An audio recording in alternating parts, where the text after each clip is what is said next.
እሺ ቴንክ ዩ ዮኒዬ ተባረክ ቅዱሳን ሁላችሁንም ሰላም ብያለሁ እንግዲህ ትንሽ ስላረፈርኩኝ በጣም ይቅርታ ለእግዚአብሔር ክብር ይሁን ባለፈው ላይ የነበረኝን ቀጠሮ ያው ቅዳሜ ቀን ነበር የነበረን ከዮኒ ጋር በማግስቱ ላድርገው ወይ ነገ ላድርገው ወይ ብሎ ሲለን በነበረን ሰዓት ላይ አርብ ነበር የዛን ቀን እና በማግስቱ ላድርገው ብሎ ሲለኝ አዋልኩትኝ ለካ በማግስቱ ለኔ ቅዳሜ መሆኑን ዘንግቼ ነበርና ቅዳሜ ደግሞ ያው ትምህርት የለም እዚህ የኛ ሀገር የልጆች በርዝዴ አብዛኛው የሚደረገው ቅዳሜ ነው እና ልጆቼ ሁለት ቦታ ቅዳሜ በርዝዴ ነበራቸው አንዱ ፓስተራችን ቤት ነው ከዚህ ለዚህ መቅረት አይቻልም ነበርና ማነው ፓስተራችን ቤተሰብ ሶሪ ዛሜር ስለነበረብኝ አቋረጥኩት ማለት ነው በጣም ይቅርታ ለዮኒም ነገር ያለው ዮኒም ነግሯቸዋል እኔም በቅብዬ ተናግሬ ያለው ለዛ ነው የእንዳልክዬም አለ እንዳልከንም እንደዚሁ አንድ ባልሆነ ነገር እሱንም እንደዚሁ እንትን አቋርጫለሁ ሮብ ወይ እንደዚህ ማክሰኞ ወይ ሮብ ይመስለኛል ከእንዳልክዬ ጋር አይ ቲንክ እሱም ጋር እንቀጥላለን ጸጋ ይዛላችሁ ይሄ ባለፈው ትምህርት የታቦቱ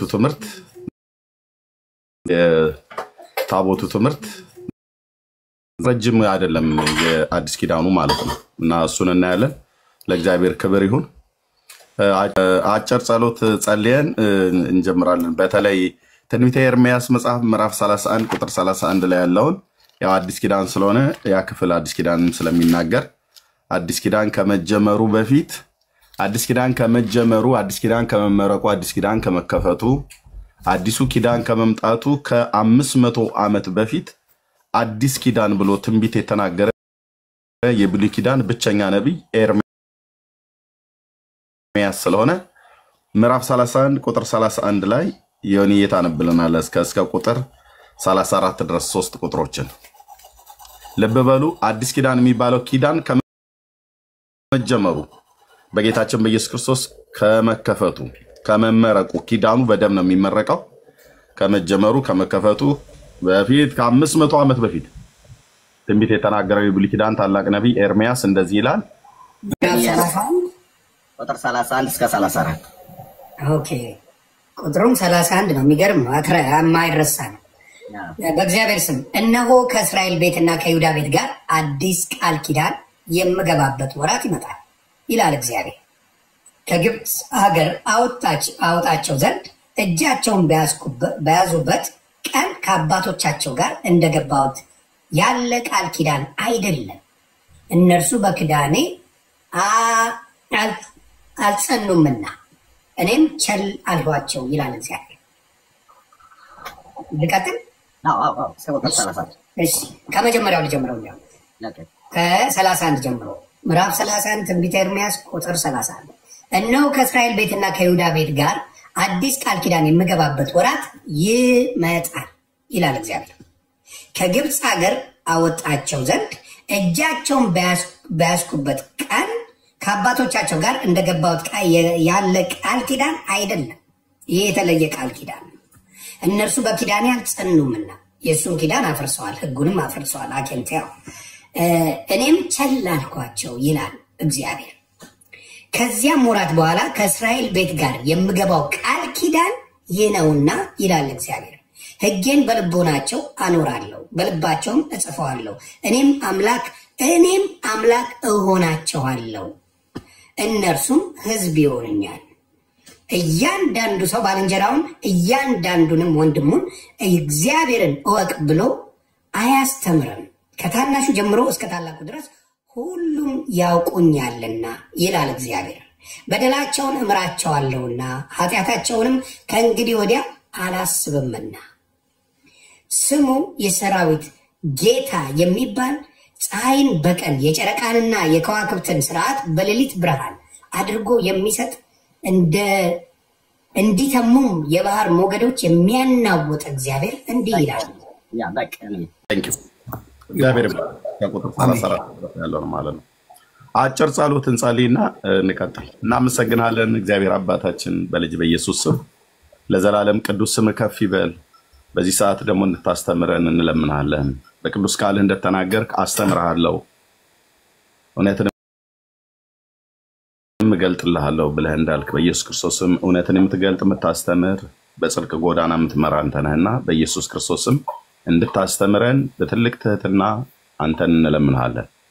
እግዚአብሔር ሆይ በዚህ ትምህርት አሁን በጀመርነው ትምህርት በዚህ ጥያቄ የሆነባቸው ሰዎች ካሉ የሰዎች አይን እንዲከፈት ለካ ነገሩ እንደዚህ ነው ብለው እንዲያስተውሉ የቤሪያ ሰዎች ቃልህን ገልጠው ነገሩን ይመረምሩ እንደነበረ በኢየሱስ ክርስቶስና ስልጣን በዚህ በታቦት ጉዳይ ባለፈው እንደተነጋገርነው ዛሬም ላይ በመነጋገረው ሰዎች ጥያቄ ለሆነባቸው የዘላለም ጥያቄ ብዙ አመታት የብዙ ወራት ጥያቄ ቢኖርባቸው ዛሬ እንዲመለስላቸው በኢየሱስም ወደ ቃልህ እንዲመለሱ ቃልህን እንዲመረምሩ በስም እንድትረዳቸው ጸልያለሁ። ጊዜያችንን ባርክልን በቅዱሱ ብላቴና በኢየሱስ ክርስቶስ ያው ስም ጸለይን።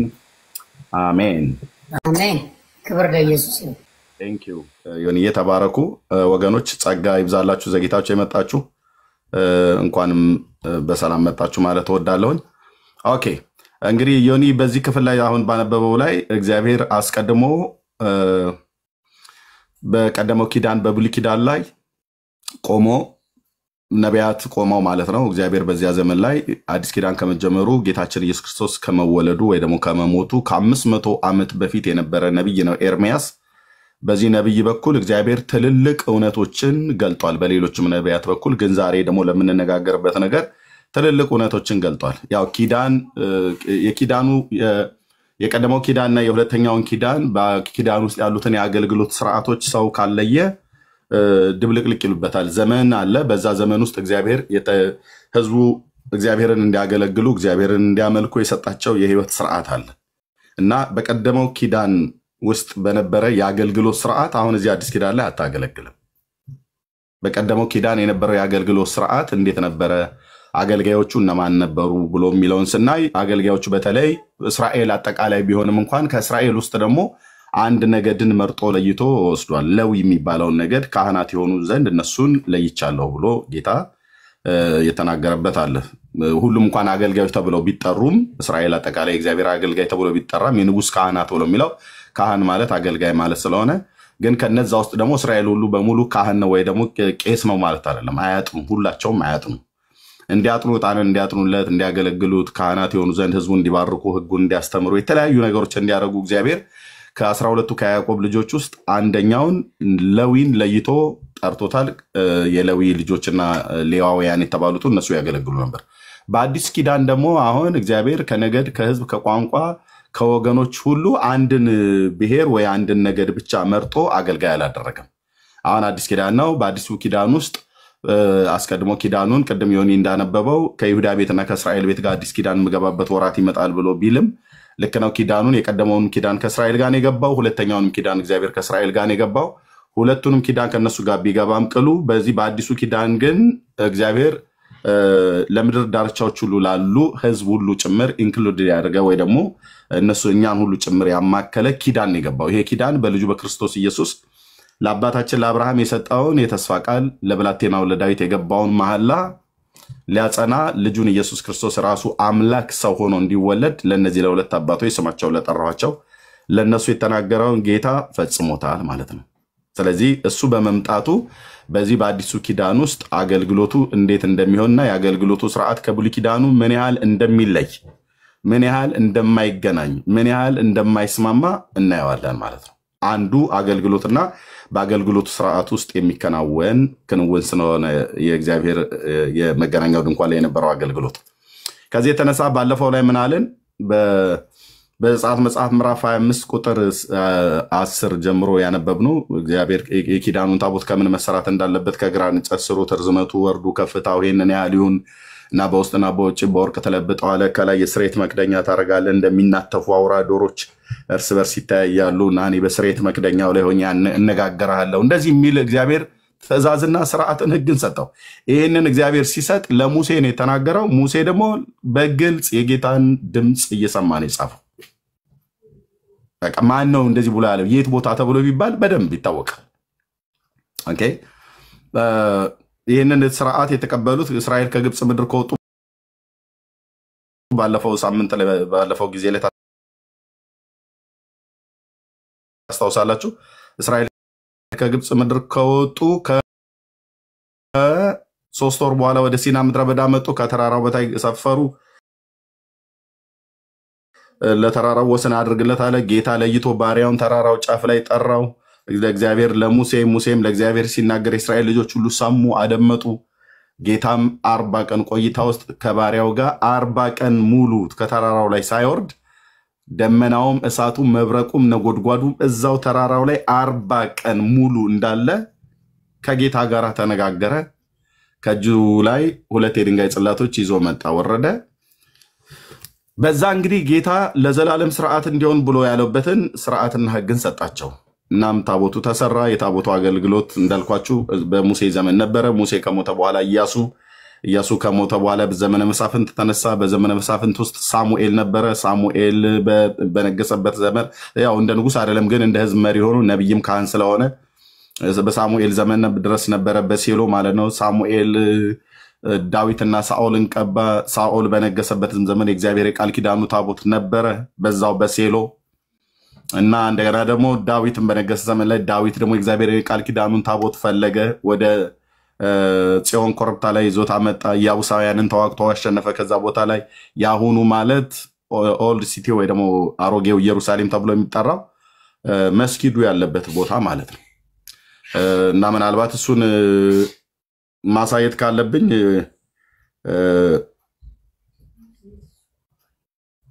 ኦልድ ሲቲ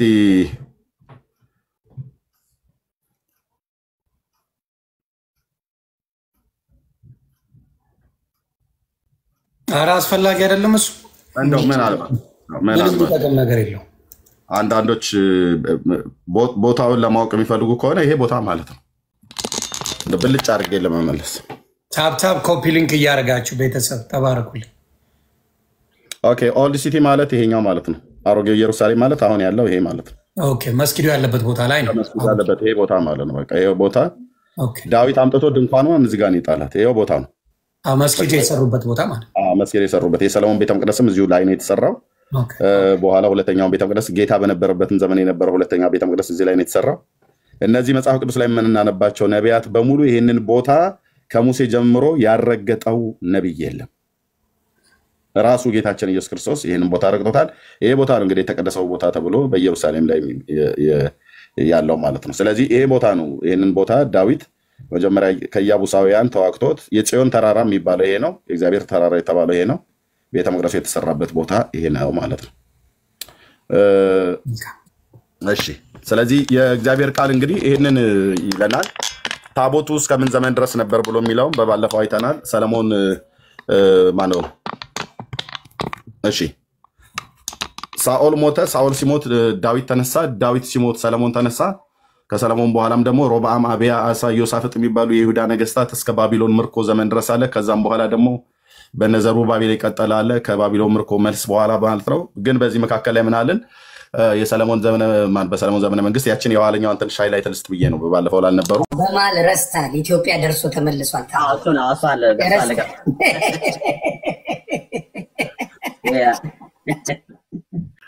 ያ ኦኬ። ስለዚህ በመጽሐፉ የሚነግረን እንግዲህ ቀጥታ ፍሰቱ ይሄ ነው። ግን በዚህ መካከል ላይ ዮኒ እንዳለው በሰለሞን ዘመነ መንግስት ላይ ታቦቱ ወደ ኢትዮጵያ መጣ የሚል ሌላ ትርክት ደግሞ ተገኘ ማለት ነው። እና ይሄ ትርክት ግን እውነተኛ ትርክት ነው ወይ ተብሎ ሲባል ፈጽሞ ወንድሞች እናቶች ፈጽሞ ትክክለኛ ትርክት አይደለም። ትክክለኛ ታሪክ አይደለም። ወደ ኢትዮጵያ መጣ ብሎ የሚለውን ታሪክ አሁንም ድጋሚ ለመጨረሻ ጊዜ የምናገረው እዚሁ ዮኒ ማኛ ቤት እኔ ይሄንን ነገር እውነት ማድረግ እፈልጋለሁ፣ ከአንተ ጋራ መነጋገር እፈልጋለሁ ብሎ የሚል ሰው ካለ በጌታ ሰላም ቢመጣና ቢወያየኝ በጣም ደስ ይለኛል። ይቅርታ ተረት እንደሆነ የምነግርህ ለምን እንደሆነ ታውቃለህ? በማስረጃ ስለ ሙሴ የተባለውን አንድ ነገር ላሳይ። ከይቅርታ ተረት ጊዜ ኢትዮጵያ ላይ እንደሚሞሉ መቼም ዘበነ ወዳጃችን ነው፣ በጣም የሚመቸኝ ብዙ ማስረጃ የሰጠን ሰው። ያደገው ኢትዮጵያ ሙሴ ግብፅ ውስጥ ነበር። አዎ በቅርብ አንድ መጽሐፍ ወጣ፣ በአርኪኦሎጂስቶች በምርምር ወጥቷል። ቡክ ኦፍ ጀፈር ይባላል። ይሄ መጽሐፍ አሁን የወጣው ገና በቅርብ ነው፣ ታትሞ ወጥቷል በእንግሊዝኛ። ሙሴ ህገ መንግስትን ያጠናው ህግን የተማረው ኢትዮጵያ ሄዶ ቆይቶ ነው ይላል። ኢትዮጵያዊቱንም ያገባበት ምክንያት ያ ነው። ግብፅም እያለ የሸሸው ወደ ምድያም ወይም ወደ ኢትዮጵያ ወደ ራጉኤል ወደ ዮቶር የሸሸበት ምክንያት ቀድሞ ስለሚያውቅ ነው ስለ ኢትዮጵያ።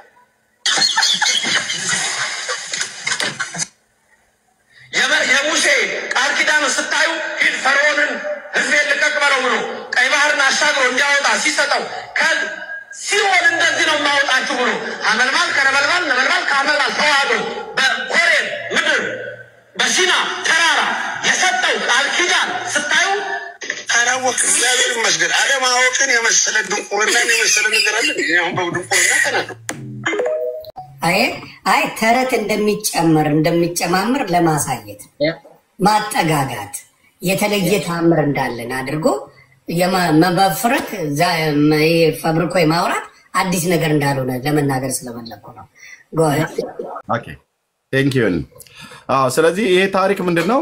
አንዴ ከኢትዮጵያውያን ሕግ ተማረ ምናምን ነገር ብሎ የሚለውን ዘበኔ የተራገረው ነገር መሰረትነት የሌለው ወንድሞች እናቶች፣ ልክ ዮኒ ያለው ቃል ማለት ነው። በቃ በአራት ነጥብ የተዘጋ ተረት ነው። ተረት ማለት በቃ ምንም መረጃ የሌለው አሉሽ አይነት ነገር ማለት ነው እንጂ ከዛ ውጪ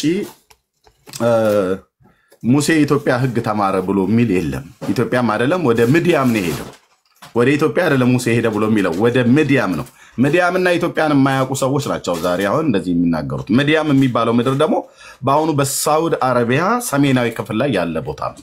ሰሜናዊ ክፍል ላይ ኦኬ፣ ሰሜናዊ ክፍል ላይ ያለ ቦታ ነው ማለት ነው። የጥንት ምድር ነው። ምድያም የሚባለው ሀገር የጥንት ሀገር ነው። በግመሎቻቸው ብዛት ይታወቃሉ። በትንቢተ ኢሳይያስ መጽሐፍ ምዕራፍ 60 ላይ እግዚአብሔር ቃል ይናገራል። የምድያምና የጌፌር ግመሎች ይሸፍኑሻል፣ ሁሉ ከሳባ ይመጣሉ፣ ዕጣንና ወርቅንም ያመጣሉ ብሎ የሚለው ማለት እና መጽሐፍ ቅዱስ ታነቡ ሳባ ምድያም የጥንት ህዝብ ነው ማለት ጥንታዊ ሀገር ነው። መኖሪያቸውም በዚህ በደቡብ አረቢያ ግዛት ውስጥ እንደሆነ የመጽሐፍ ቅዱስ ታሪክም ደግሞ ቢብሊካል ጂኦግራፊም ያሳያል። እዚህም ላይ አቅም አለኝ ማውራት ፈልጋለሁ። ጂኦግራፊውም ላይ አቅም አለኝ ላወራህና አንተ ላስጥልህ ፈልጋለሁ ብሎ የሚል ሰው ካለ የጥንት መካከለኛው ምስራቅ ላይ ዌልካም። እስራኤል እና አጎራባች ሀገሮቿ አሶራውያን፣ ባቢሎናውያን፣ ሊባኖሳውያን፣ ፍልስጤማውያን፣ ኤዶሚያስ እንደዚሁም አሁን የተባለው ምድያም፣ አማሌቅ እነኚህ የሚባሉትን የጥንት ሀገሮች ሞዓብና አሞናውያን እነዚህን በሙሉ በተመለከተ ከእጅህ ላይ ላስጥልህ ፈልጋለሁ ኤርምያስ አንተ እጅግ አብዝተኸዋል እና እውቀትም በእውቀት ልረታ ፈልጋለሁ ብሎ የሚል ሰው ካለ ድጋሚ ዌልካም ከታሪኩ ጋር ጭምር ማለት ነው። ኦኬ ስለዚህ መጽሐፉ ይሄን በዚህ መልክ ነው የሚናገረው። ሙሴ ከሙሴ ውጪ ሌሎቹ ነቢያት በሙሉ የረገጡት ምድር ይሄ በጽዮን ተራራ ላይ ያለው ቦታ ላይ ታቦቱ እስከዛ ድረስ ዘመን መጣ። ባለፈው ግን ምንድነው ያለው? በሰለሞን ዘመነ መንግስት ታቦት ወደ ኢትዮጵያ መጣ ብሎ የሚለውን ትርክት ለማየት ታስታውሳለህ ዮኒ? ይሄ ክብረ ነገስት የሚባለው መጽሐፍ እሱ ላይ ነው የተወሰነ ያየኑ። እንደ ሚካኤል ላረዳቸው ተብሎ በደንብ ነው የሰማነው። እዚህ ውስጥ ነው ያለው አባቴ ሙሉ ላይብረሪውን ያለው አባቴ። ስለዚህ ቅዱስ ሚካኤል በሌብነት ሁሉ አብሮ በሌብነት ታቦቱ ተባብሮ በሌሊት አብሮ እንደሰረቀ አድርገው ነው የጻፉት። እግዚአብሔር ይገስጻቸው፣ ልቦና ይስጣቸው። እና ይህንን አልን። ስለዚህ ታቦቱ ለእስራኤል ህዝብ የተሰጠበት ወደ ኢትዮጵያ መጣ ተብሎ የሚባለው በሰለሞን ዘመነ መንግስት አንዳቸውም እውነት አይደለም። ኢትዮጵያ ውስጥ አሁን አለ ታቦቱ ተብሎ የሚባለው በምንም አይነት መልኩ አንዱም ታሪክ እውነት አይደለም። ራሱ ታሪኩ እውነት አይደለም። እንኳን ኢትዮጵያ ውስጥ ሊመጣ አይደለም ታቦቱ ወደ ኢትዮጵያ መጣ ብለው የሚሉት ታሪክ እርስ በርሱ ይጣላል። ያንን መጣላቱን የሚወያይ ሰው ሲመጣ እኔ በዛን ወቅት ላይ እንዴት እንደሆነ ቁጭ አደርጋለሁ ማለት ነው። በተለይ ደግሞ ዘመንን አውቃለሁ ብሎ የሚል ሰው ካለ ዘመን የተሰጠበት ዘመን ይታወቃል። ዮኒ በስንት ዓመተ ምህረት ተወለደ? ኤርሚያስ በስንት ዓመተ ምህረት ተወለደ? የት አካባቢ ላይ ያደጉ? የት አካባቢ ነው ያደገው? ኢትዮጵያውያን ናቸው ሁለቱም? አዎ ሁለቱም ኢትዮጵያውያን ናቸው። ዮኒ ያደገው አዲስ አበባ ውስጥ፣ እኔ ያደግኩትኝ ከኢትዮጵያ ማለት ከአዲስ አበባ ከተማ 250 ኪሎ ሜትር ርቀት ያለው የገጠሪቱ ኢትዮጵያ ላይ ነው ያደግኩትኝ።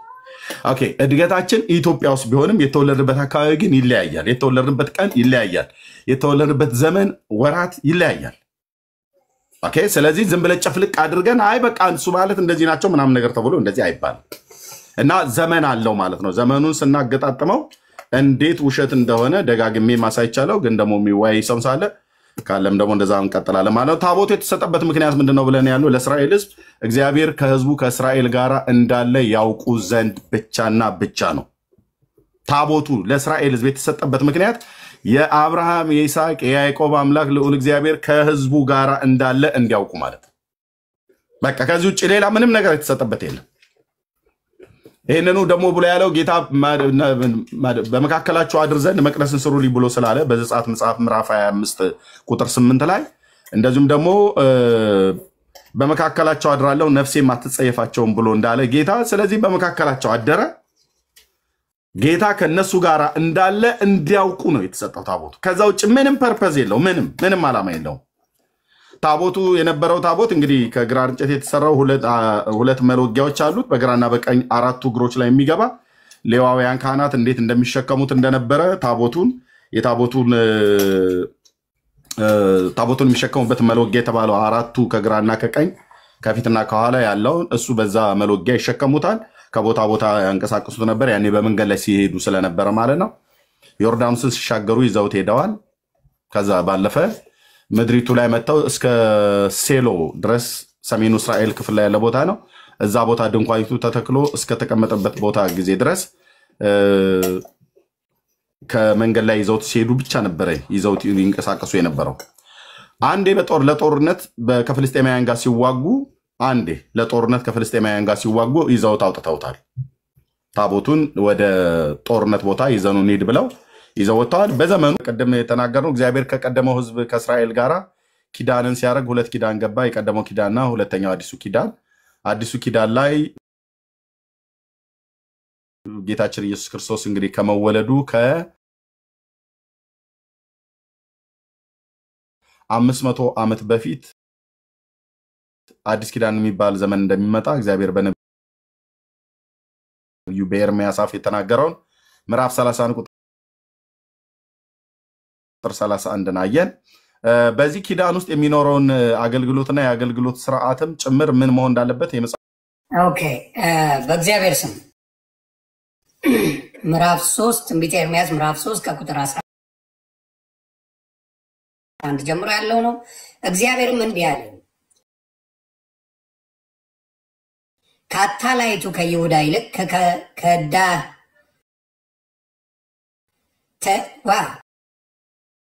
ከዳተኛይቱ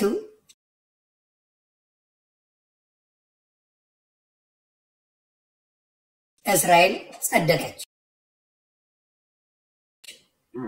እግዚአብሔርም እንዲህ አለኝ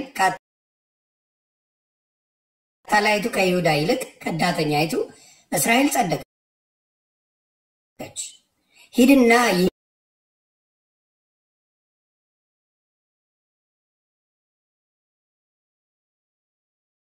ይህን ቃል ወደ ሰሜን ተናገር፣ እንዲህም በል ከዳተኛይቱ እስራኤል ሆይ ተመለሽ ይላል እግዚአብሔር። መሐሪ ነኝና ለዘላለም አልቆጣምና በእናንተ ላይ ፊቴን አላደርግም ይላል። በዛችሁም ጊዜ በምድርም ላይ በረባችሁ ጊዜ ይላል እግዚአብሔር በዚህ ዘመን የእግዚአብሔር የቃል ኪዳኑ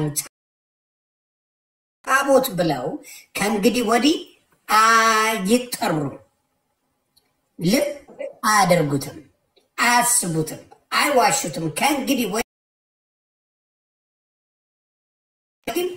አይደረግም ይላል ፈጣሪ ድረስ። ቁጥር 14 እና በጣም ብዙ የተጨፍጭፈውባቸዋል፣ በጣም ብዙ የተገለውባቸዋል። እና እንደገና ከምርኮ ምድር ስትመለሱ እንደገና በምድር ላይ መርባት ሲጀምሩ ማለት መብዛት ሲጀምሩ ማለት መዋለድ ሲጀምሩ በዚያን ዘመን የእግዚአብሔር የቃል ኪዳኑ ታቦት ብለው ከእንግዲህ ወዲህ አይጠሩትም፣ አያስቡትም፣ አይሹትም። ከእንግዲህም ወዲህ አይደረግም ማለት ኦኬ። ለምን ደግሞ አይደረገው? ያ ዘመን ኤርሚያስ እየተናገረ ያለው ዘመን ያ ዘመን ቅድም ያነበብሩ አዲስ ኪዳን ስለሆነ ማለት ነው። ስለዚህ ልክ ጌታችን ኢየሱስ ክርስቶስ ከ500 ዓመት በኋላ ኤርሚያስ ከነበረበት ከ500 ዓመት በኋላ ተወለደ። እሱም ከመወለዱም በፊት ራሱ ከባቢሎን ሲመለሱ ሁለተኛው ቤተ መቅደስ ሲሰራ የእግዚአብሔር የቃል ኪዳኑ ታቦት በቤተ መቅደስ ውስጥ የለም። ታቦቱ ባቢሎናውያን ከመምጣታቸው በፊት ከነበረው ከኢዮስያስ በኋላ ታቦቱን አናገኘውም። ይሁን ኢዮስያስ በባለፈው ምዕራፍ 35 ቁጥር 10 ምዕራፍ 35 ቁጥር 1 እስከ 3 ድረስ ከዚህ በኋላ በትከሻችሁ ላይ ሸክም አይሁንባችሁ አሁንም አምላካችሁን እግዚአብሔርና ሕዝቡን እስራኤልን አገልግሉ ብሎ ካለበት ከዛ ከኢዮስያስ ዘመን በኋላ ታቦቱን አናገኘውም። ካለም እዛው ምድሩ ላይ ነው ያለው፣ ከጠፋም እዛው ምድር ላይ ነው የጠፋው። በታቦቱ ጉዳይ ግን አንድም ሰው እዚህ እኔ ጋር አለ ብሎ የሚል ሰው የለም። ካለም ያ ሰው ውሸታም ነው፣ ያ ቤተ እምነት ውሸታም ነው።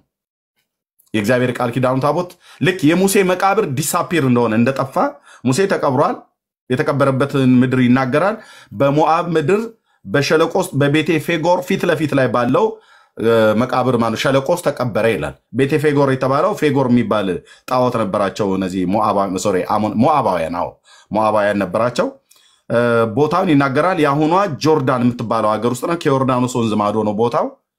አካባቢውን መገመት ትችላለህ። አካባቢው ይታወቃል። ሸለቆ ይታወቃል።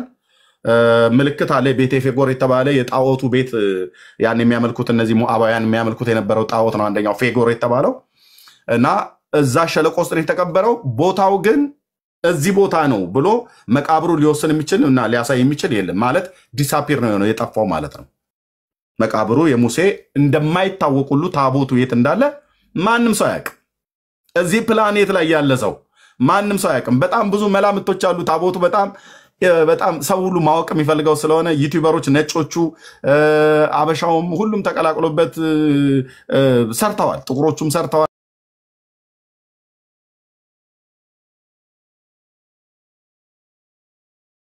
ታቦቱ እዚህ ያለ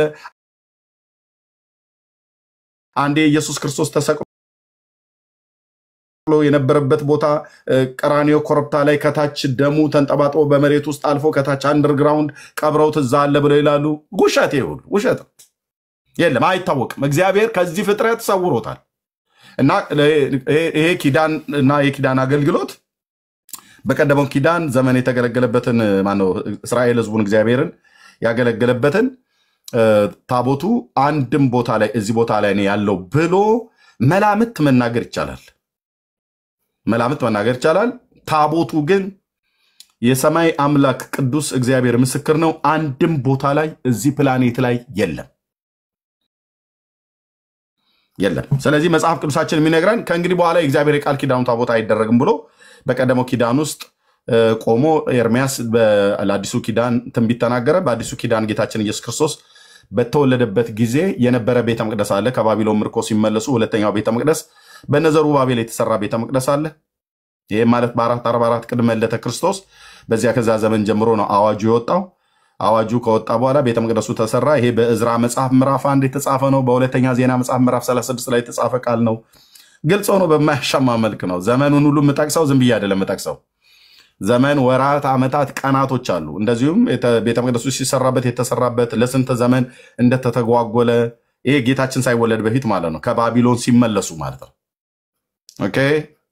ስለዚህ ቤተ መቅደሱ ለስንት ዓመት ተሰርቶ እንዳለቀ ይናገራል። ከዛ ጌታችን ኢየሱስ ክርስቶስ የተወለደበት ዘመን ይመጣል ማለት ነው። ስለዚህ ሁለተኛው ቤተ መቅደስ ተሰርቶ በነበረበት ጊዜ ጌታችን ኢየሱስ ክርስቶስ ተወለደ። ስለዚህም ጌታ ኢየሱስ ክርስቶስ በዛ ቤተ መቅደስ ውስጥ ሁሉ ገብቶ አስተምሯል። እና ያ ቤተ መቅደስ ግን ታቦት አልነበረው። ኦኬ። የመገናኛው የንዋየ ቅዱሳት የተባሉት የመገናኛው ድንኳን መገልገያ ዕቃዎች ሌሎቹ በሙሉ ወደ ባቢሎን ተማርከው ሄደዋል ከታቦቱ ውጪ። በእዝራ መጽሐፍት ምዕራፍ 1 ላይ ግልጽ ሆኖ የተጻፈ ነው። እና ታቦቱ ወደ ባቢሎን ሄደ ብላ ደግሞ የኢትዮጵያ ኦርቶዶክስ ተዋሕዶ ቤተክርስቲያን 80 አሐዱ በሚባለው ሁለቱ መጽሐፍ ቅዱሶቿ ላይ ዮኒ ታቦቱ ወደ ኢትዮጵያ ሳይሆን ወደ ባቢሎን ሄደ ብላ ደግሞ እዚህ ደግሞ ሌላ ታሪክ ጽፋለች ማለት ነው። በእነዚህ ሁለት መጽሐፍቶች ላይ ባለፈው ያየነው በእዝራ ሱቱኤል ማለት እንግዲህ 80 አሐዱ ተጨማሪ የተባሉት ውስጥ ያለው ነው።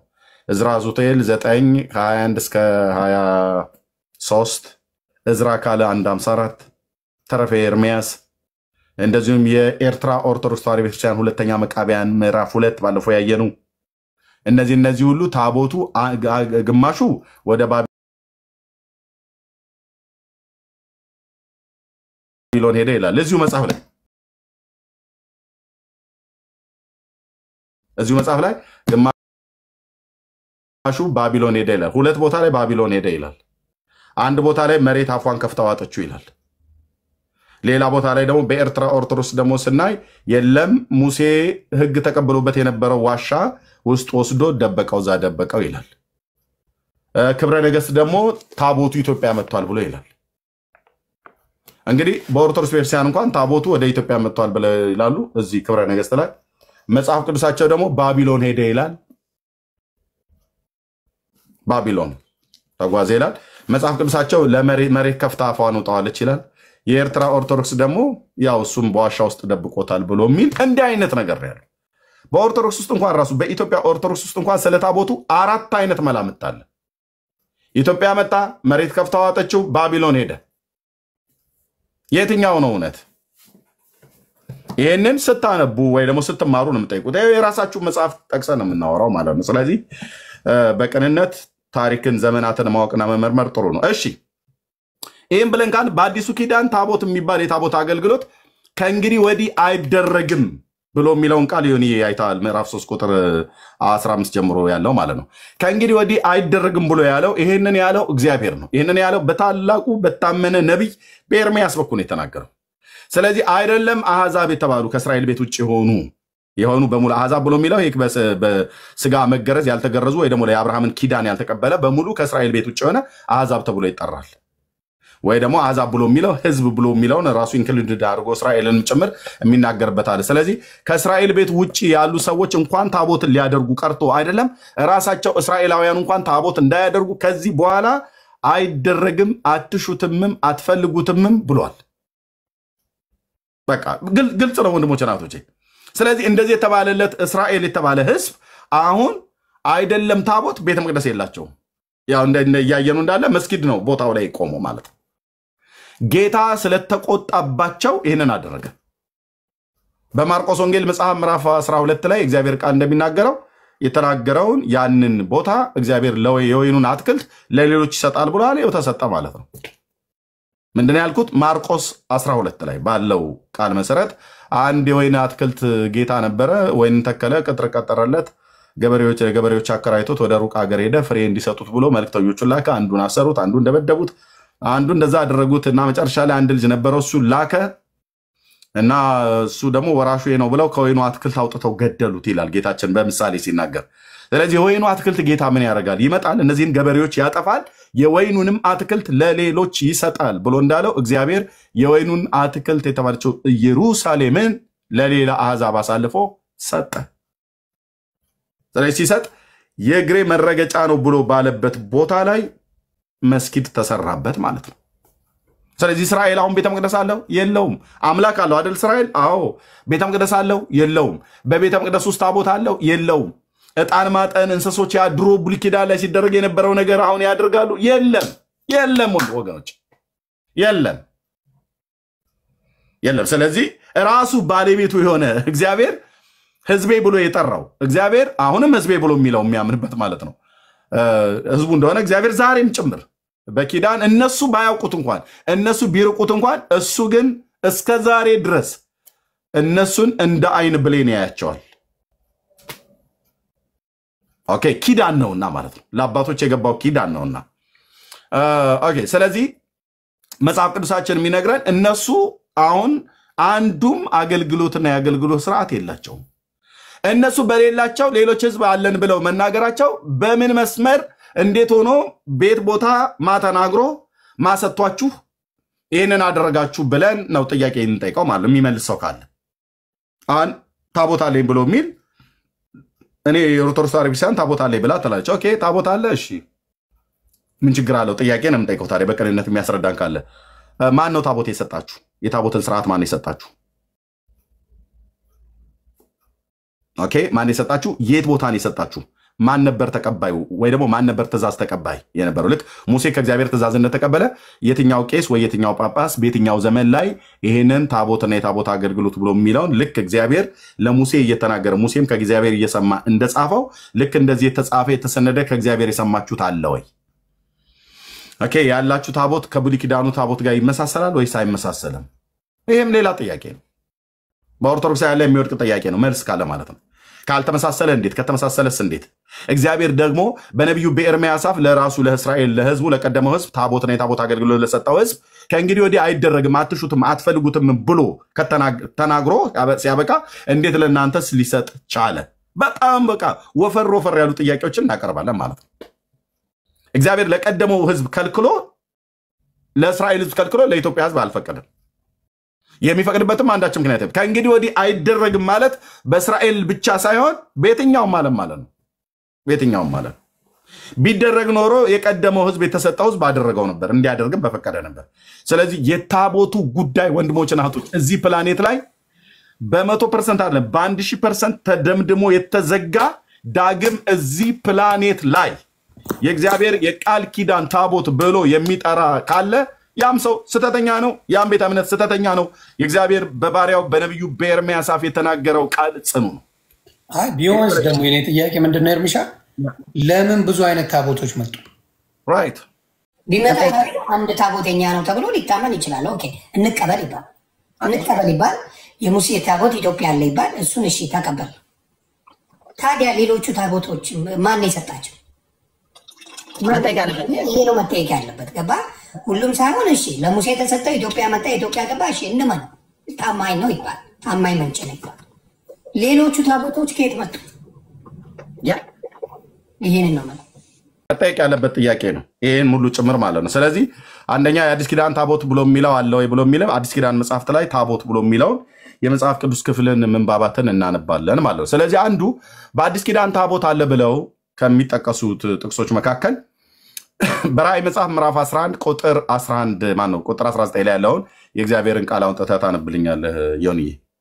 ራእይ መጽሐፍ ምዕራፍ 11 የአዲስ ኪዳን መጽሐፍት ውስጥ ታቦት የሚል አለ አይደል ወይ? ኤርምያስ ምንድነው የምታወሩት ብለው ይሉናል። እኛ በአዲስ ኪዳን መጽሐፍት ውስጥ ታቦት የሚል ቃል የለም አይደለም እያልን ያለ ነው። ታቦት የሚል ቃል አለ። ራእይ መጽሐፍ ምዕራፍ 11 ቁጥር 19 እንደዚህ ዕብራውያን 9 ላይ በጣም እናያለን። አዲስ ኪዳን ላይ እና አለ ተብሎ የተባለበት ቦታ እሱ ታቦት የትኛው ታቦት ነው ብሎ የሚለው እናያለን። በሰማይ ያለው የእግዚአብሔር መቅደስ ተከፈተ፣ የኪዳኑም ታቦት በመቅደሱ ታየ። መብረቅና ድምፅም ነጎድጓድም በምድር መናወጥ ታላቅም በረዶ ሆነ። አሁን እኔ እምለዋለሁ እዚህ ጋር በሰማይ ያለው እግዚአብሔር መቅደስ ከፈተ። ሰማይ ላይ ነው፣ ሰማይ ላይ ቃል በቃል እዚህ ጋር ግልጽ የሆነ ነገር ነው። በሰማይም ያለው የእግዚአብሔር መቅደስ ተከፈተ፣ የኪዳኑን ታቦት በመቅደሱ ታየ። መብረቅና ድምፅንም ነጎድጓድንም የምድርንም መናወጥ ታላቅም በረዶ ሆነ ይላል። ሰማይ ላይ ነው የታየ። ራይት። ይሄ አሁን አዲስ ኪዳን ነው። በምድር ላይ ታየ ይላል የለም፣ ምንም ሰማይ ላይ ነው የሚለው ይሄ። ስለዚህ የሚያከራክር አይደለም። የዕብራውያኑ ስንት ነው ያልከኝ? ዕብራውያን 9። አዎ እሷን ነው የምለው። ዕብራውያን 9 ይሄኛውን እንጨርሰው። እሺ ይሄኛውን ጨርሰው አንድ ላይ መልሰው ቀለል አድርገህ አንብበው ቢሆን ደስ ይላል ብዬ ነው። ዕብራውያን 9 ገባ፣ አንድ ላይ ተመልስላቸዋለህ። ቁጥር ስንት ላይ? አንድ እኔ ምን ትልለው እችላለሁ? አይ እዚህ መጽሐፍ ተገንጥሎ ስለተገነጠለብኝና ኦኬ እሺ ምዕራፍ 9 ከቁጥር 1 ጀምሮ እሺ ምን ይላል? ፊተኛይቱም ደግሞ የአገልግሎትና ስርዓት የዚህም ዓለም የሆነውን መቅደስ ነበራት። የመጀመሪያይቱ ድንኳን ተዘጋጅታ ነበርና በእርሷም ቅድስ በምትባለው ውስጥ መቅረዙና ጠረጴዛውን የመስዋዕትንም ህብስት ነበረባት። ከሁለተኛው መጋረጃ ወዲህ ቅድስተ ቅዱሳን የምትባለው ድንኳን ነበረች። በዚያም ውስጥ የወርቅ ማዕጠን ነበረ።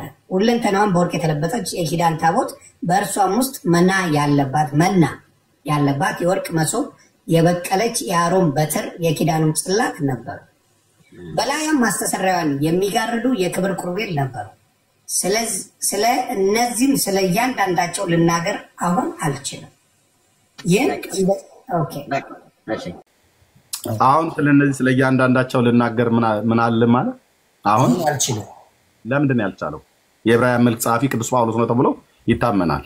እነዚህን ሁሉ በፊተኛው መቅደስ ውስጥ የነበረውን ንዋየ ቅድሳት ራሱ ታቦቱንና የዕጣን መሰዊያውን የህብስት ገበታውን የትኛውንም ነገር ከዘረዘረ በኋላ ለምን አዲስ ኪዳን ላይ ለምን አይሰብከንም ጳውሎስ? ለምን አሁን አልችልም ብሎ ዮኒ ዋይ ልመልስልህ።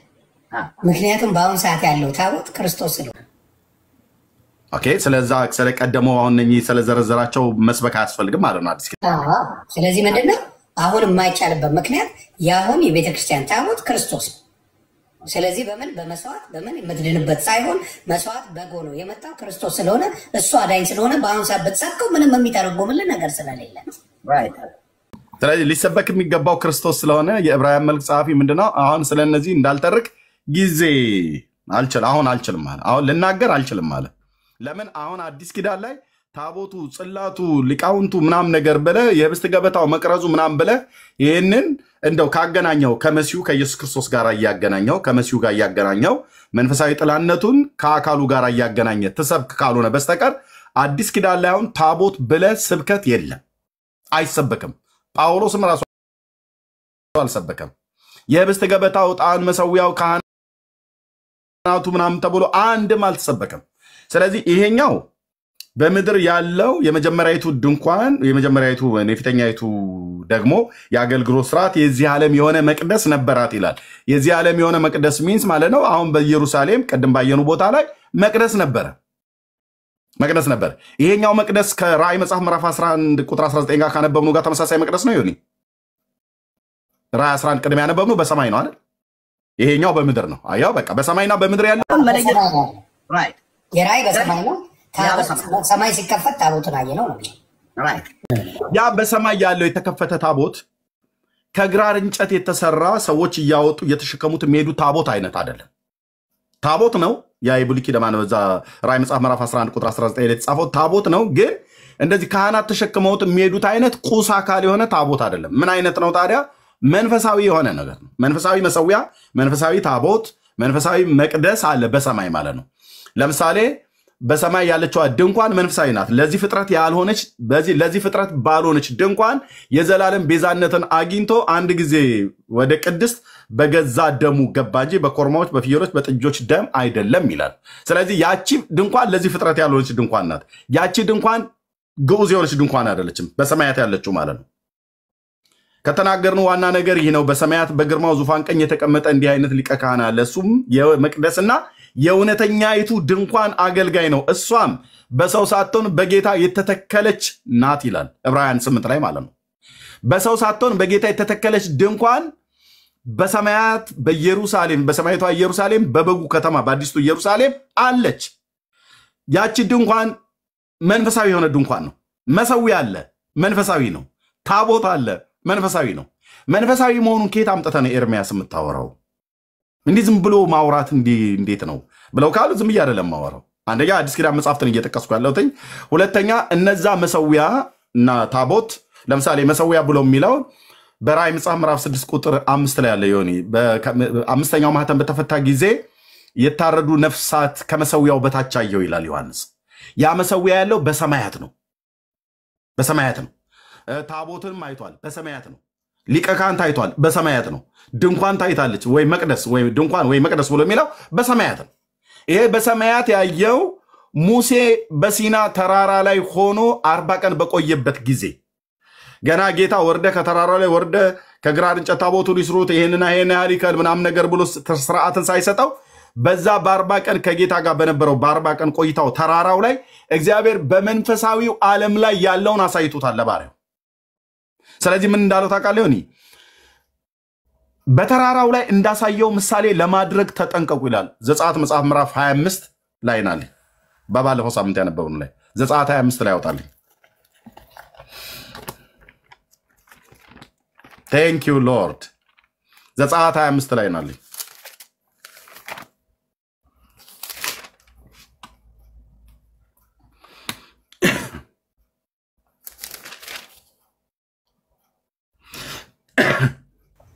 ምዕራፍ ስንት?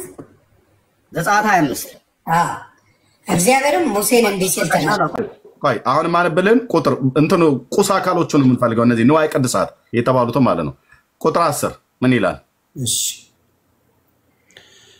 ከግራር እንጨትም ታቦትን ይስሩ ርዝመቱ ቁጥር 24 እኔ ተከታተለኝ የኔ ቁጥር 24 ቁጥር 23 እሺ ከግራር እንጨት ታቦቱን ይስሩ ብለሃል ቁጥር 10 ላይ ኦኬ። እሺ ርዝመቱም 2 ክንድ ወርዱም 1 ክንድ ቁመቱም 1 ክንድ ተኩል የሆነ ገበታ ከግራር እንጨት ስራ። ከግራር እንጨት ምን ገበታ? የህብስት ገበታው መቀመጫ ማለት ነው። እሺ ቁጥር 31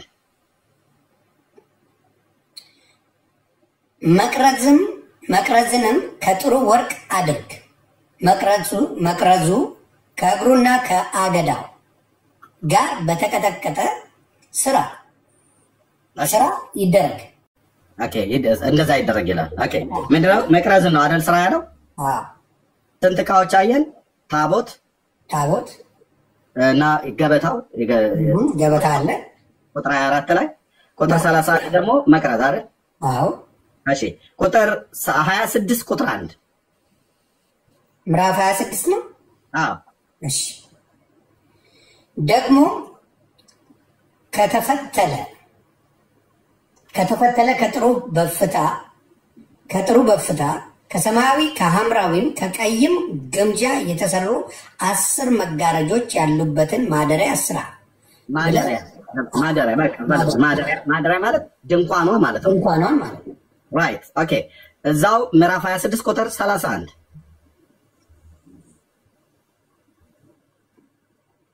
መጋረጃውንም ከሰማያዊ ከሐምራዊም ከቀይም ግምጃ ከተፈተለ ከጥሩም በፍታም አድርግ።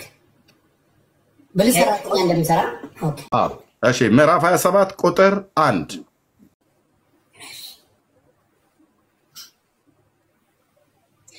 ርዝመቱ 5 ክንድ ወርዱም 5 ክንድ መሰዊያ ከግራር እንጨት አድርግ። መሰዊያ ምንድን ነው እያየን ያለ ነው? መሰዊያ፣ መጋረጃ፣ ማደሪያው ድንኳን፣ መቅረዝ እና ገበታ እና ታቦት እና እነዚህ የመሳሰሉት መገልገያ ዕቃዎቹም በሙሉ እነዚህን እንዲና እንደዚህ አድርገህ ስራቸው ይላል። እሺ እንዴት አድርጎ ይስራቸው? ምዕራፍ 25 ቁጥር 40 የመጨረሻው ቁጥር ምዕራፍ 25 ቁጥር 40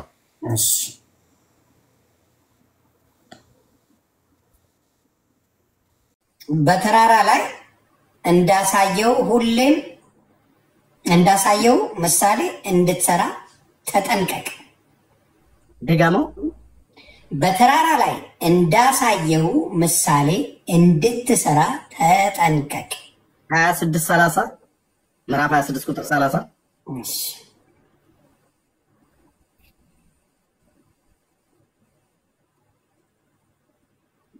ማደሪያውን በተራራ እንዳሳየው ምሳሌ አቁም። ተራራው ላይ ያሳየው ምሳሌ ምንድነው? ይሆን ምሳሌ የሆነ ያሳየው ነገር አለ አይደል? ገና ከመስራቱ በፊት ያሳየው ነገር አለ አይደል? ትክክል። በዚህ ባሳየው ውስጥ ታቦት አለ። አዎ ገበታ አለ። ድንኳን አለ። መጋረጃ አለ። የጣን መሰዊያ አለ። ሁሉ ነገር አለ። ሁሉ ነገር አለ። በተራራው እንዳሳየው ምሳሌ ማለት አንድ በመንፈሳዊ ዓለም ላይ እግዚአብሔር ያሳየው ነገር አለ ማለት ነው። ያንን ነገር ነው በምድር ላይ እንዲሰራ እግዚአብሔር በ40 ቀን ቆይታ ውስጥ ለባሪያው ለሙሴ ያሳየው ማለት ነው። ሙሴ በተራራው ላይ እንዳሳየው ምሳሌ እንደዚሁ ነው ያደረገው። ከሱ አንድም አልጨመረም፣ አንድም አልቀነሰም። ተጠንቀቁለታል። ስለዚህ ይሄንን የቱ ጋር ነው የምናገኘው? ዘጸአት መጽሐፍ ምዕራፍ 40 ላይ ናልኝ።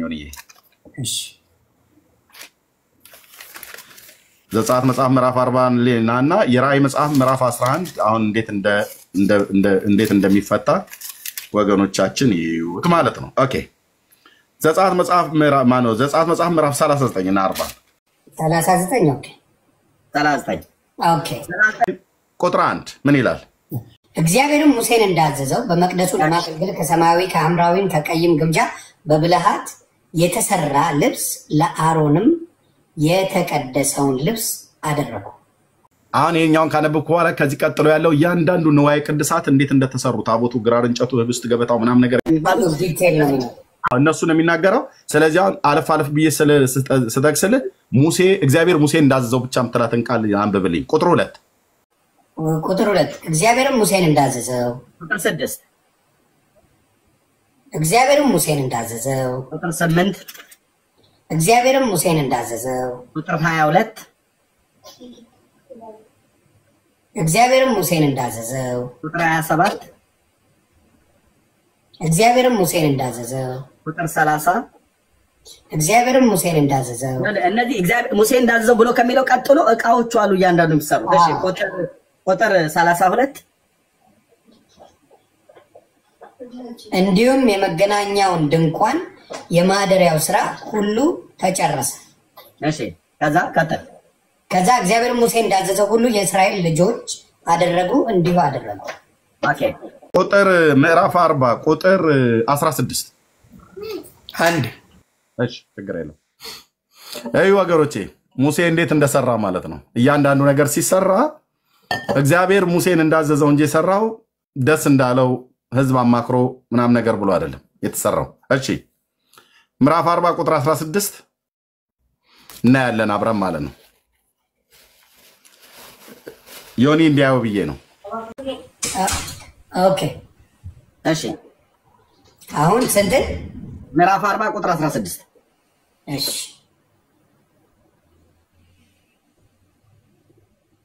ሙሴም እንዲሁ አደረገ እግዚአብሔር እንዳዘዘው ሁሉ እንዲሁ አደረገ ቁጥር 18 እግዚአብሔርም እንዳዘዘው ሙሴ በማደሪያውን ተከለ ቁጥር 20 እግዚአብሔርም ሙሴ እንዳዘዘው ጽላቱን ወስዶ በታቦቱ ውስጥ አኖረው ቁጥር 22 እግዚአብሔርም ሙሴ እንዳዘዘው ገበታውን በመገናኛው ድንኳን ውስጥ ከመጋረጃው ውጪ በማደሪያው በሰሜን በኩል አኖረው ቁጥር 24 እግዚአብሔርም ሙሴን እንዳዘዘው መቅረዙን በመገናኛው ድንኳን ውስጥ በገበታ ፊት ለፊት በማደሪያው በደቡብ በኩል አኖረ ቁጥር 26 እግዚአብሔር ሙሴ እንዳዘዘው የወርቁን መሰዊያ በመገናኛው ድንኳን ውስጥ በመጋረጃው ፊት አኖረ ቁጥር 28 እግዚአብሔር ሙሴ እንዳዘዘው በማደሪያው ደጃፍ ፊት መጋረጃውን ዘረጋ የመጨረሻው ቁጥር 30 እግዚአብሔር ሙሴ እንዳዘዘው የመታጠቢያውን ሰን ያው ሳህን ለማለት ነው በመገናኛው ድንኳን በመሰዊያ መካከል አኖረ ለመታጠቢያውም ውሃን ጨመረበት ይላል ይሄንን ሁሉ ክፍል ስታነብ እግዚአብሔር እንዳዘዘው ነው ያደረገው እንጂ እግዚአብሔር ካዘዘው ውጪ አንዳች ያደረገው ነገር የለም ስለዚህ እግዚአብሔር በተራራው ላይ እንዳሳየው ምሳሌ ለማድረግ ተጠንቀቅ ብሎት ነበርና ተጠንቀቅ ብሎታል በተራራው ላይ ምን አሳይቶታል በመንፈሳዊ ዓለም ላይ ታቦት አሳይቶታል መቅረዝ አሳይቶታል የህብስት ገበታ አሳይቶታል የዕጣን መሰዊያ አሳይቶታል እያንዳንዱ ነገር አሳይቶታል ስለዚህ ራእይ መጽሐፍ ምዕራፍ 11 ቁጥር 19 ላይ ዮሐንስ ያየው በአዲስ ኪዳን ያየው በሰማይ ያለ እግዚአብሔር መቅደስ ተከፈተ የኪዳኑም ታቦት በዛ ታየ ብሎ የሚለው ሙሴ ያየው በሳይናይ ተራራ ላይ ሆኖ ካያቸው ነዋየ ቅድሳት ውስጥ መካከል አንዱን ነው ያየ ማን አንዱን ብቻ አይደለም ሁለቱን አይቷል ዮሐንስ ማለት ነው መሰዊያውን አይቷል ምዕራፍ 6 ቁጥር 9 ላይ ራእይ ማለት ነው ይሄኛው የራእይ መጽሐፍ ዮሐንስ ያየው ዮሐንስ ያየው መሰዊያውን አይቷል ራእይ መጽሐፍ ምዕራፍ 6 ቁጥር 9 ላይ አምስተኛው ማህተም በተፈታ ጊዜ ብሎ ማለት ነው እንደዚሁም መቅደስን አይቷል ወይ ደግሞ ድንኳኒቷን አይቷል ራእይ መጽሐፍ ምዕራፍ 11 ቁጥር 19 ላይ እንደዚሁም በዛ መቅደስ ውስጥ ታቦትን አይቷል ሶስት ነገሮችን አይቷል ማለት ነው ሙሴ በሲና ተራራ ላይ እግዚአብሔር ያሳየውን በመንፈሳዊ ዓለም ላይ ያሉትን ነገሮች እንዳየ ሁሉ እግዚአብሔር ለባሪያው ለዮሐንስ ይሄንን ነገር አሳይቶታል ስለዚህ በራእይ መጽሐፍ ምዕራፍ 11 ቁጥር 19 ላይ ያለው የሆኑ ቄሶች ተሸክመው የሚወጡት ታቦት ሳይሆን በመንፈሳዊ ዓለም ላይ እግዚአብሔር ለባሪያው ለሙሴ በሲና ተራራ ላይ ያሳየው አሁን ያነበብነው በዘጸአት መጽሐፍ ምዕራፍ 30 ማነው ምዕራፍ 25 ላይ ቁጥር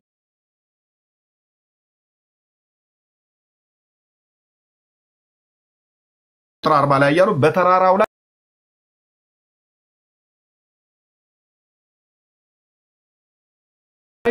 እንዳሳየው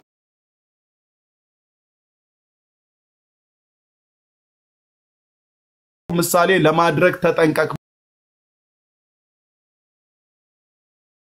ብሎት ነበርና እሱን ነው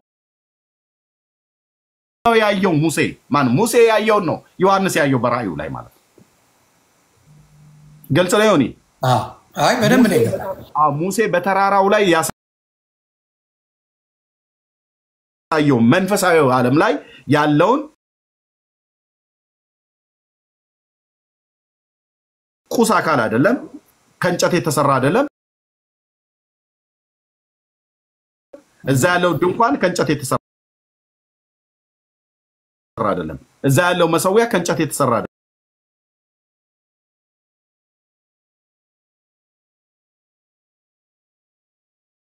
አይደለም። እዛ ያለው ታቦት ከእንጨት የተሰራ አይደለም። መንፈሳዊ ዓለም ላይ ያለን እና ጌታ እሱን ምሳሌ ነው ያሳየው ተራራው ላይ። በዛ ምሳሌ መሰረት ከግራር እንጨት እንዲሰራ ከዛ ምሳሌ መሰረት ድንኳኒቱ እንድትሰራ እያንዳንዱ ነገር አሁን እግዚአብሔር እንዳዘዘው ማነው እግዚአብሔር ሙሴ እንዳዘዘው እዚህ ህብስት ገበታ የጣን መሰዊያ እነዚህ ሁሉ ነገሮች አሉ። አሁን ግን ስለነሱ ልናገር አልችልም ማለት ምክንያቱም አዲስ ኪዳን ላይ እነዛን ብሉይ ኪዳን ላይ ይገለገሉበት የነበሩት ነዋይ ቅድሳት አምጥተ ያድናሉ በተነካቸው በዚህ ብትል እንደዚህ ብትል ተፈወሳለ ምናምን ነገር ብሎ የሚል ስብከት አዲስ ኪዳን ላይ ቅርጽ አንድም እግዚአብሔር አልፈቀደም። ለምን? አሁን የሚሻል ኪዳን ነው የመጣው። እነዚህ ብሉይ ኪዳን ላይ ቀደም የጠራናቸው ነገሮች በሙሉ መንፈሳዊ ጥላነት ነበራቸው። መንፈሳዊ ጥላነታቸው ታቦቱ ስለ ክርስቶስ ስለ መሲሁ ነበር የሚያወራ የነበረው። መቅረዙ ስለ መሲሁ ነው የሚያወራው። የህብስት ገበታው መጋረጃው ሁሉ ስለ መሲሁ ነበር የሚያወራው። በአንድም በተዘዋዋሪ መንገድ ስለ መሲሁ ነበር የሚያወራው። ኢቭን ጌታችን ኢየሱስ ክርስቶስ በመስቀል ላይ በተሰቀለበት ሰዓት ላይ የቤተ መቅደስ መጋረጃ ከላይ እስከ ታች ተቀደደ ይላል አይደል? ይሁን ኦኬ። እሱን ቤተ መቅደስ መጋረጃ የተቀደደው በጌታችን በኢየሱስ ክርስቶስ ሞት ነው። ኦኬ፣ በጌታችን በኢየሱስ ክርስቶስ ሞት ነው። የኢትዮጵያ ኦርቶዶክስ ተዋሕዶ ቤተክርስቲያን እሱ መጋረጃ የተቀደደው በገብርኤል ሰይፍ ነው ትላለች። ያው ሕማማተ መስቀል ላይ ገብርኤል ነው በሰይፉ የቀደደው ትላለች። ገብርኤል በሰይፉ ከቀደደው ምን ማለት ነው? ያ መጋረጃ ትርጉሙ ስላልገባቸው ጻፍቶች ዝም ብለው ጻፉት። ገብርኤል በሰይፉ ከቀደደው ምንድነው? በውዳሴ ማርያም በተለይ ካህናት ስለምትኖሩ ማለት ነው።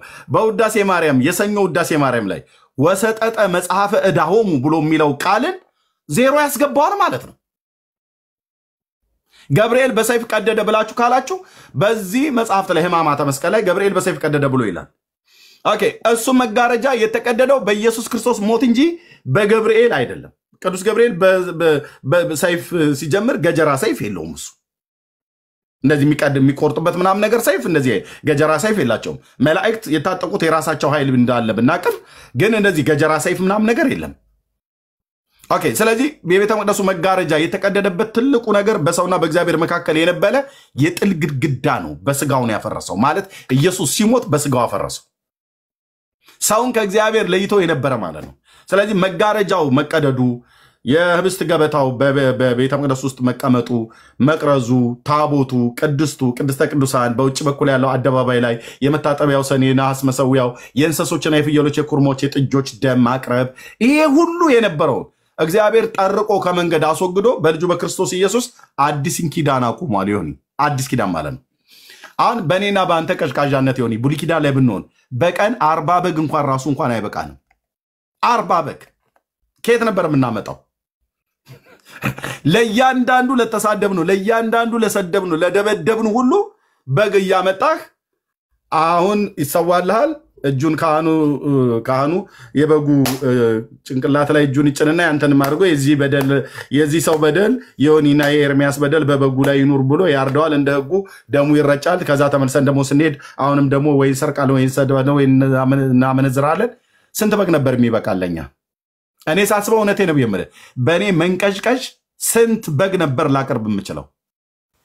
እኔ በቃ ቄራ አቀጠር ነበር አልዋሽም።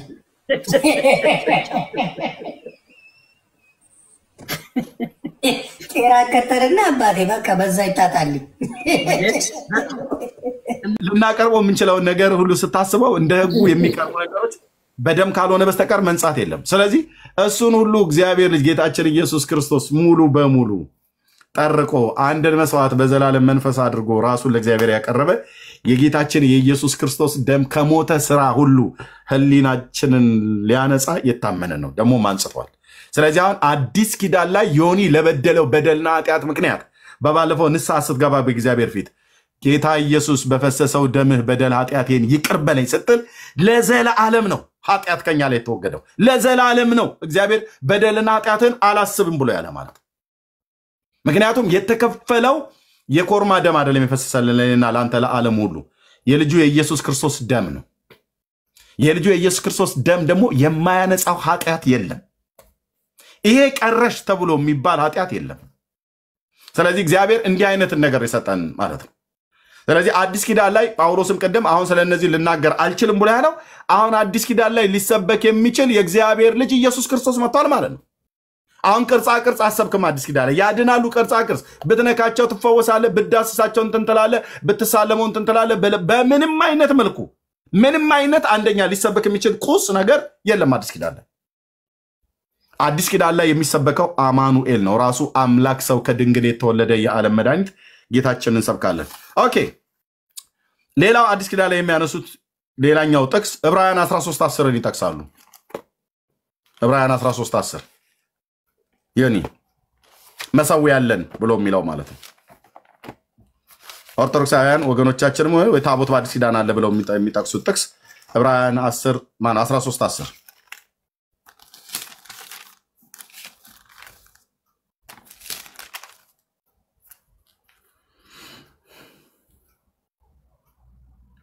መሰዊያ ያለን ብሎ ከሚለው ጀምረው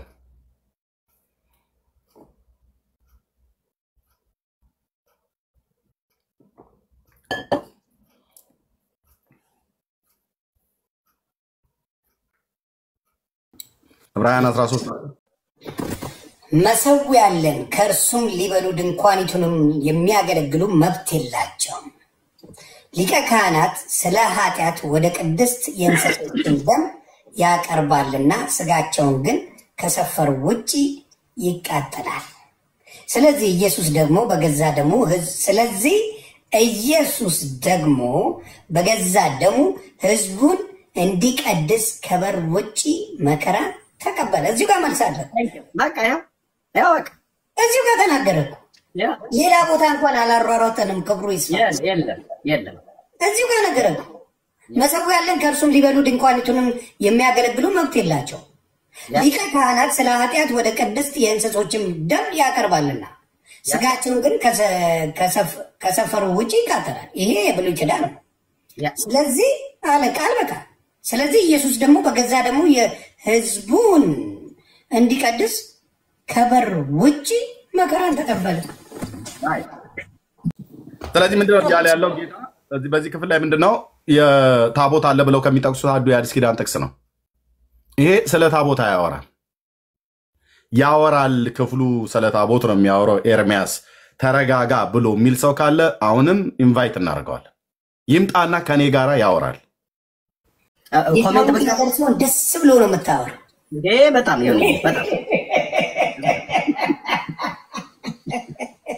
ማስረጃው ጥግ ድረስ ስላለ በቃ ኑ ነው የምትለው። እባካችሁ እየለመንኩላ ኮሜንት ከተከፈተ የሚመጡ ሰዎች ካሉ እናስገባ። በእውነት ይሄ ክፍል ስለ ታቦት ዕብራውያን መጽሐፍ ምዕራፍ 13 ቁጥር 10 በተለይ ኦርቶዶክሳውያን ቲክቶክ ላይ የምታገለግሉ አዎ ስለ ታቦት ነው የሚያወራው ብላችሁ የምትሉ ሰዎች ካላችሁ እኔ መልስልሃለሁ። ምን አንተ ጋር ይመጣሉ? እኔ መለስ ይችላል። መጣው እኛ ፊት እውነት ያደርጉት። ኦኬ ይሄ ክፍል ስለ ታቦት አያወራም። የሚያወራው ስለ መሰዊያ ነው። ይሄ መሰዊያ ደግሞ ከነሐስ የተሰራው መሰዊያ ነው። ከግራር እንጨት ተሰርቶ በነሐስ የተለበጠው መሰዊያ ነው። ቅዱስ ጳውሎስ ይሄን ማለት ንገርልኝ። እሺ ስለዚህ ይሄ ክፍል የሚናገረው ወገኖቼ ስለ ታቦት አይደለም። ስለ ታቦት ፈጽሞ አያወራም። ታቦት የሚባል ነገር እዚህ ዕብራውያን 13:10 ላይ አይናገርም። ታቦት ሲጀምር መሰዊያ ተብሎ ተጠርቶ አያውቅ።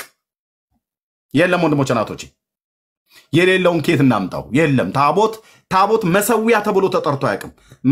መሰዊያ ነው። የዕጣን መሰዊያ እና የእንስሶች ደም ደግሞ የእንስሶች ስጋ የሚሰዋበት የነሐስ መሰዊያውና የዕጣን መሰዊያ አለ።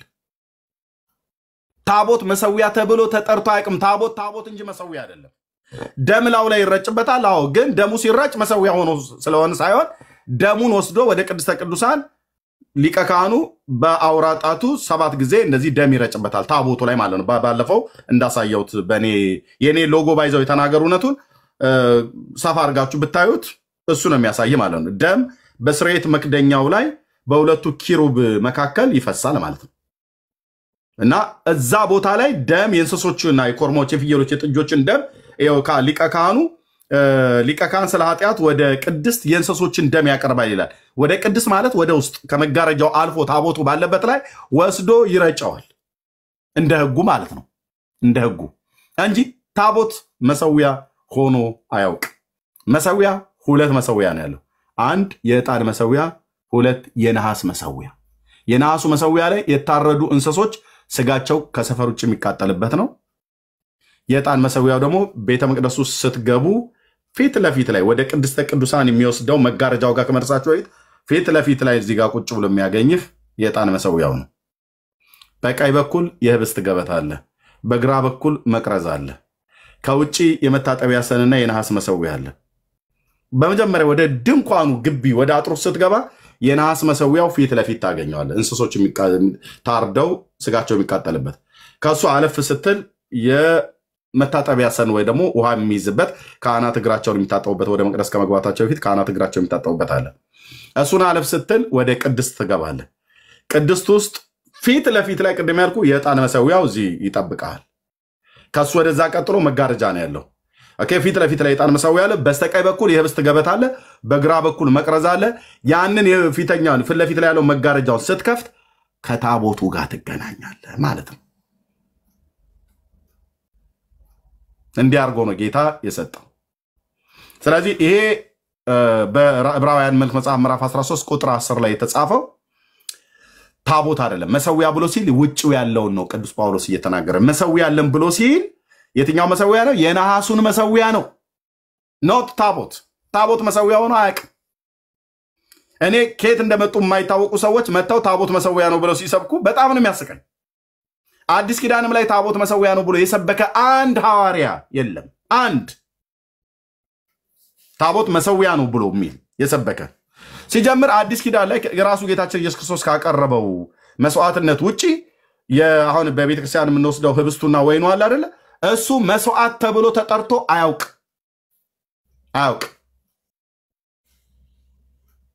አያውቅም ወገኖች። መስዋዕት ተብሎ ተጠርቶ አያውቅም። ምን ህብስት ምን ነው የምሰዋው? መስዋዕት የሚባለው ስለሚታረዱ እንስሶች የተነገረ ቃል ነው። ኦኬ፣ ስለዚህ የመታጠቢያ መሰዊያ ምንድነው? የነሐስ መሰዊያው ላይ እንስሶች ደማቸው ማነው ስጋቸው ይቃጠላል። ሊቀ ካህኑ ግን ደሙን ወስዶ ታቦቱ ላይ ይረጫል እንጂ ታቦት መሰዊያ ተብሎ ተጠርቶ አያውቅም። ይሄ ክፍል መሰዊያ አለን ብሎ ያለው ታቦት አለን እያለ አይደለም ቅዱስ ጳውሎስ። በእውነት ነው የምላችሁ አይደለም ወንድሞች እናቶች። ይሄ ክፍል ታቦቱን ነው ብሎ የሚናገረው። መሰዊያ አለን ብሎ ሲል ታቦት አለን ማለቱ ነው ብሎ የሚናገር ሰው ካለ በእውነት መጥቶ ከኛ ጋር ሊያወራ ይችላል። ስለዚህ አዲስ ኪዳን ላይ የሚነሱ ታቦት አለ ተብሎ ከሚነሱ የመጽሐፍ ቅዱስ ክፍሎች አንደኛውና ዋነኛው አንዱ ይሄኛው ክፍል ነው። ሁለተኛው የራዕይ መጽሐፍ ምዕራፍ 11 ቁጥር 19 ነው። ሶስተኛው ቅድም ያነበብነው በዕብራውያን መልእክት መጽሐፍ ምዕራፍ 9 ላይ ያለ ነው። ሌላ ያልተነሱ ክፍሎች ካሉ ለምሳሌ የማቴዎስ ወንጌል መጽሐፍ ምዕራፍ 17 ሕግና ነቢያትን ልሽር አልመጣሁም ብሏልና ስለዚህ ሕጉ አልተሻረም ይላሉ። አዎ ሕጉ አልተሻረም። ሕጉ አልተሻረም ማለት ታዲያ ታቦት አለ ማለት ነው? የለም፣ አይደለም። ሕጉ አልተሻረም። ለምን ነው ሕጉ ያልተሻረው? ሕጉን በድንጋይ ጽላት ላይ ነበር ጽፎ የሰጣቸው ለቀደመው ኪዳን ሕዝብ። ቅድም በኤርምያስ መጽሐፍ ምዕራፍ 31 ጀምሮ እስከ ቁጥር 34 ባነበብነው ክፍል ላይ አሁን ግን ሕጌም በልቦናችሁ አኖራለሁ በልባችሁም እጽፈዋለሁ የሚለው ቃል ትዝ ይላል ይሆን? በቃ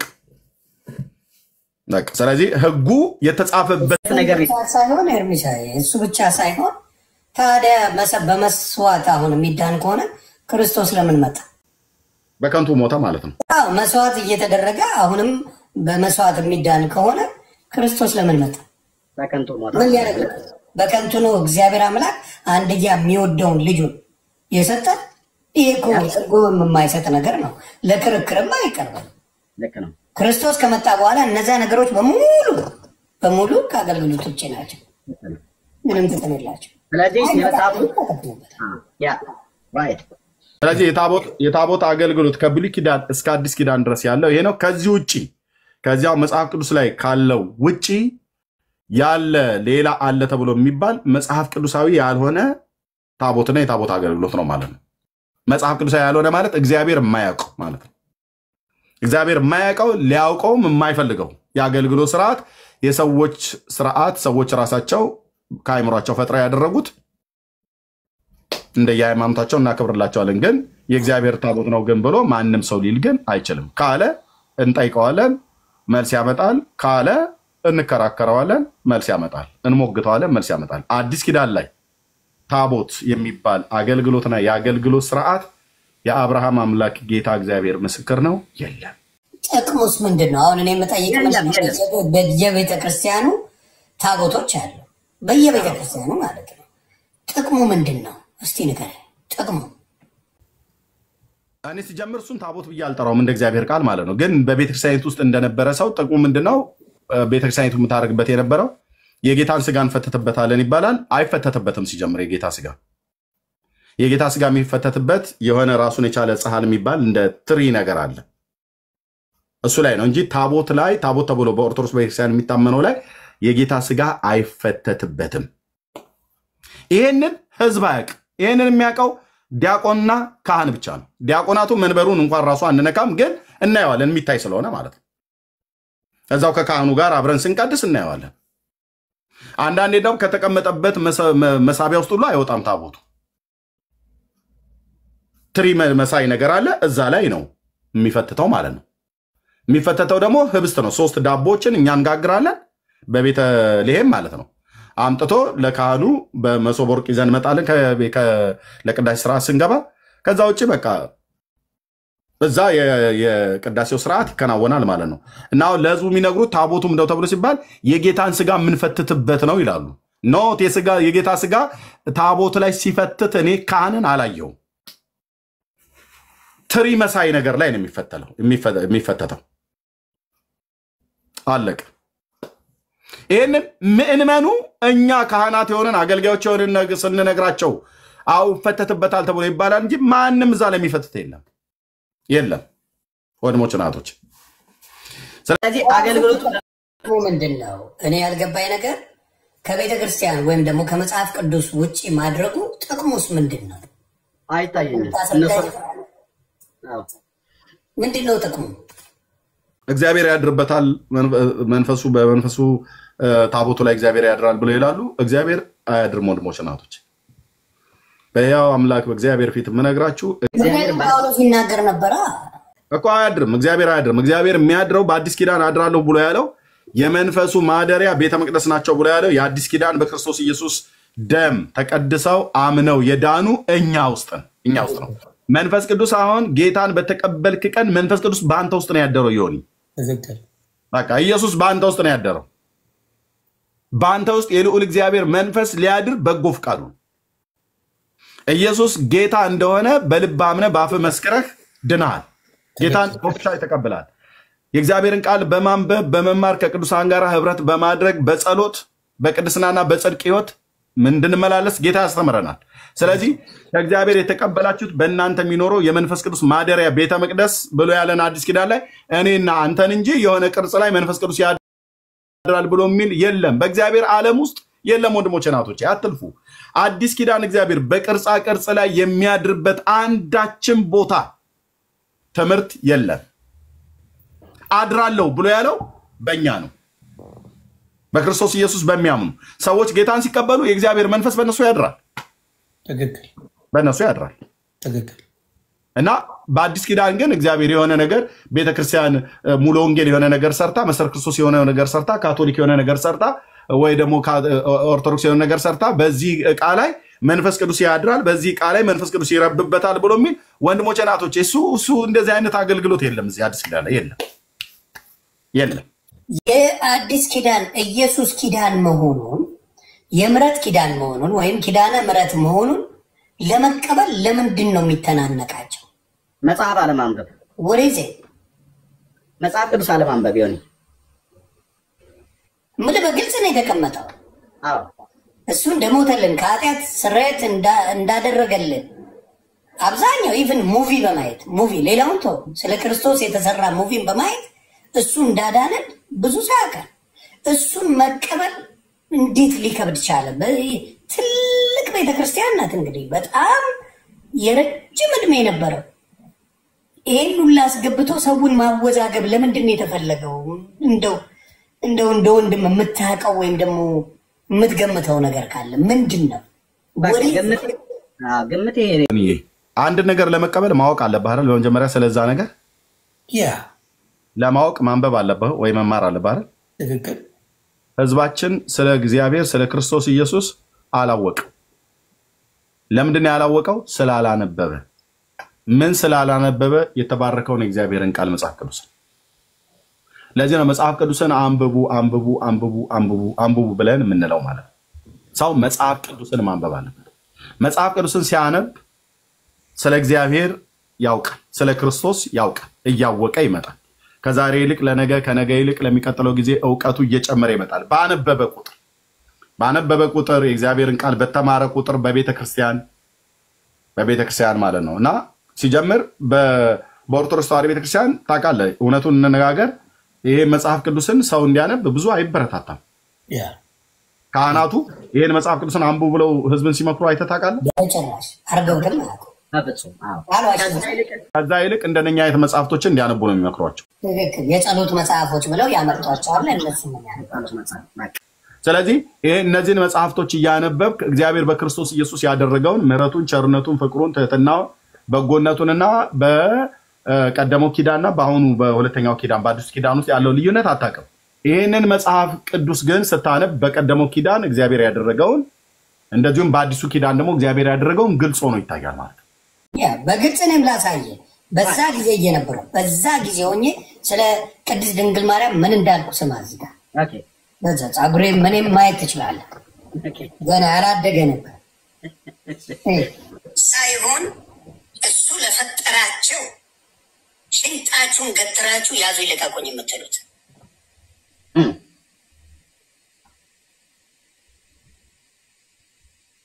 ይሄ ነው የሚያሳዝነኝና አሁንም ወደፊትም የምነግራችሁ ነገር እንደ ሰው ልጅ በህይወት ማርያም አርፋለች። ግልጽ የሆነ ነገር ነው። መጽሐፍ ቅዱስ ላይ ማድረጓን አይናገርም። በግድ አድርጋለች ብለህ የምትለኝ ከሆነ መች ማመን ትችላለህ። ነፍሷ ግን እንዳልኩ ቅድስት ስለሆነች ከሴቶች መካከል የተለየች ስለሆነች ነፍሷ በገነት አለ። ያንን እነግርሃለሁ። በስጋ እመቤታችን አርፋለች። በስጋ ይህንን ላለመቀበል ስትዳክር ስትውል የሌለ ነገር ውስጥ እንደምትገባ እርግጠኛ ሆኜ እነግርሃለሁ። ስትዳክር ብትውል የውሸት ትምህርት እየተማርክ ነው። ይሄ ነው ቃል በቃል የምናገረው። በፊትም ነው ማወራ።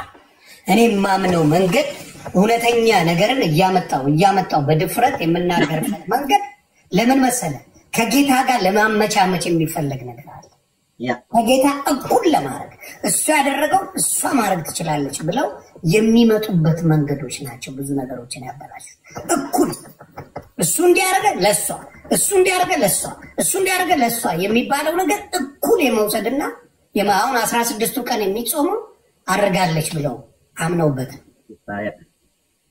እንዴ ከስጋው እኮ ምንም ጉዳይ የለንም። እኛ ከስጋው አይደለም እኮ እኛ ቅድስት ድንግል ማርያም ከስጋው አይደለም ጉዳይ ሲመጣት እሱ ነው መመረጧንም አታውቅም ነበር። ምንም ታውቀው ነገር አልነበረም። ቅድስት ድንግል ማርያም የምታውቀው አንዳችም ነገር አልነበረም። እሱ ነው መጥቶ ቅዱስ ገብርኤል እንዲያውም አሰበች ነው የሚለው እንዲህ አይነት እጅ መንሻ ይደረግልኛል ብላ ነው ያሰበችው። አሰበች። ስታስብ ነው በደንብ አድርጎ ራሱ ይነገራል።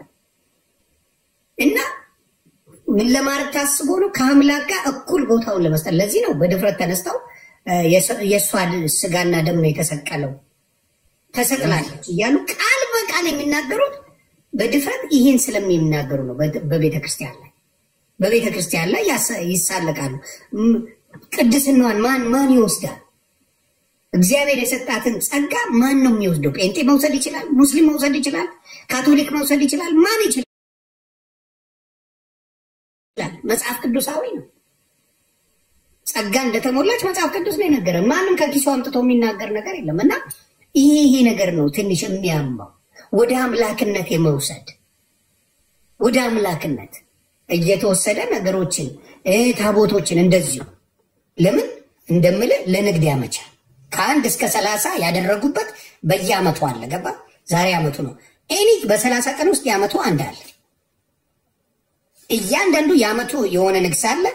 ያው የሚያደርጉትን መቼም እናውቃለንና መጽሐፍ ቅዱስ ይነበብ ነው እንዳልከው እያነቃኝ እያሳወቀኝ ምን እያለኝ የሄደው መጽሐፍ ቅዱስ ነው። ሌላ ነገር አለ።